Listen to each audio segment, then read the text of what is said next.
A photographer's gaze is represented by the camera's eye. A photographer will take a position on a rooftop overlooking a scene and alienate themselves from the people or objects they photograph. These pictures, taken from National Geographic, represent how the photographer's gaze is used to capture in-depth and distant images from a bird's eye view. The magazine reader's gaze is independent of what the photographer, caption writer, or editor intended as the message of the photo. The magazine reader's gaze is structured around individual imagination and inferences. What National Geographic intends for readers to see is not necessarily what they will grasp from the photograph themselves. What readers imagine the world is like before they read the magazine and what they remember afterwards is determined by what they make the picture tell or allow it to tell. Every photograph can be an example of the magazine reader's gaze because every individual will interpret the meaning of the photo differently based off their personal, cultural, and political backgrounds.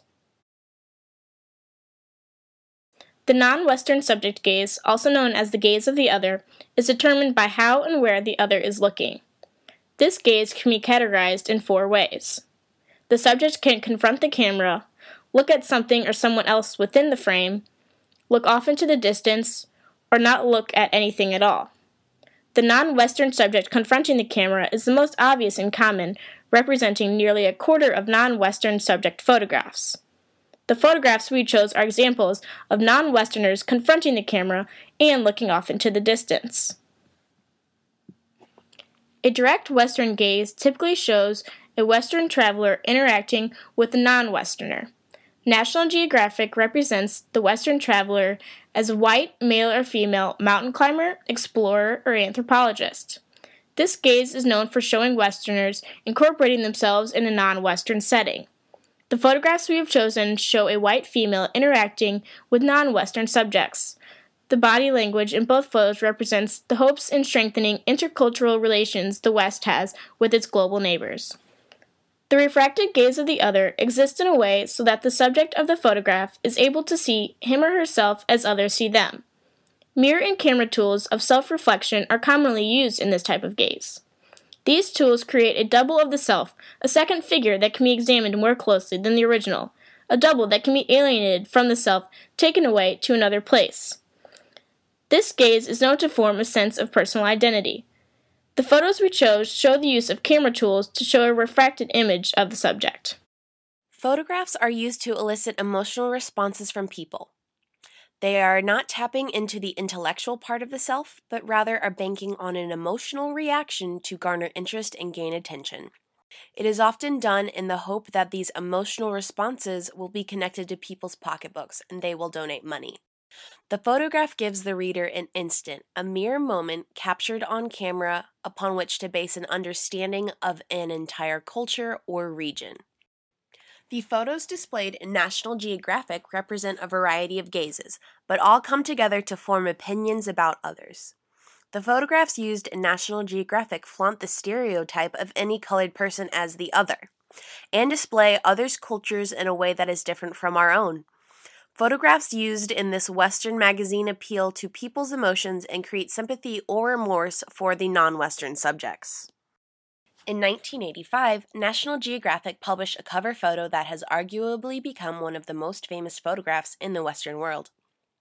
The Afghan Girl, taken by Steve McCurry, is an image of a young girl taken in a Peshawar Valley refugee camp. The image of the Afghan girl, whose name is Sharbat Gula, reflected a Western standard of beauty and innocence. It was able to elicit the emotional response necessary to hold the Western world captive and to garner sympathy for the state of affairs in Afghanistan. Although little was known about the girl's family and what the reality of her situation entailed, the public capitalized on the prevailing sentiment that life and culture in the Middle East is in some ways flawed, and the price for those flaws is the unmatched innocence and beauty of children like the green-eyed Afghan girl. Her gaze alone seemed to serve as a plea to the Western society, "Please save me." What ensued after the image was taken was nothing short of a movement. Monetary aid began flowing from the pockets of Western world residents to the Middle East, and political momentum picked up as well. The power a picture can summon should never be underestimated. A picture may be worth 1,000 words. However, the image of Sharbat Gula is clearly worth more than words. It is worth the ability to gain aid from Western society. On March 5, 2012, Invisible Children Incorporated released a 30-minute film to spread awareness about the atrocities committed in Uganda by the Lord's Resistance Army and its leader, Joseph Kony. This emotional video went viral over social media sites across the country, and its goal of making Kony famous seemed plausible. The money seemed to pour in after the video was released. Invisible Children reported taking in $26.5 million according to the latest federal tax filing, double what the company made in 2011. The film has been seen by millions, but not all of those viewers were fans. There have been several critiques of the film, the organization, and its founders. Only 32% of the money raised actually went to help Africa.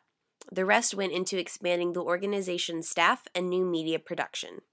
This non-governmental organization spends less on direct services than it does on transportation and compensation costs.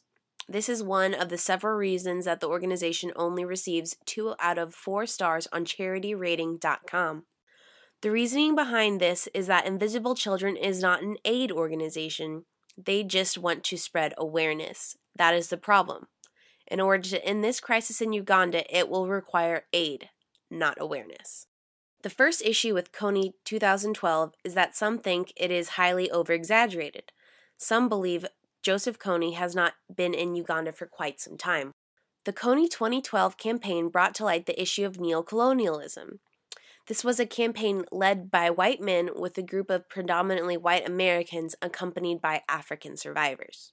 These well-intentioned Westerners think they need to come in and fix the problems, and Kony 2012 is a typical savior narrative. The Kony 2012 campaign skipped over several important factors when promoting their video while trying to make Kony famous. The first being that the campaign neglected to mention aid already being provided to those in Uganda. More importantly, the video did not tell the audience that in the past the Lord's Resistance Army reacts to increased action against them with increased violence. The child soldiers who are forced to carry out these acts pulls at the heartstrings of viewers.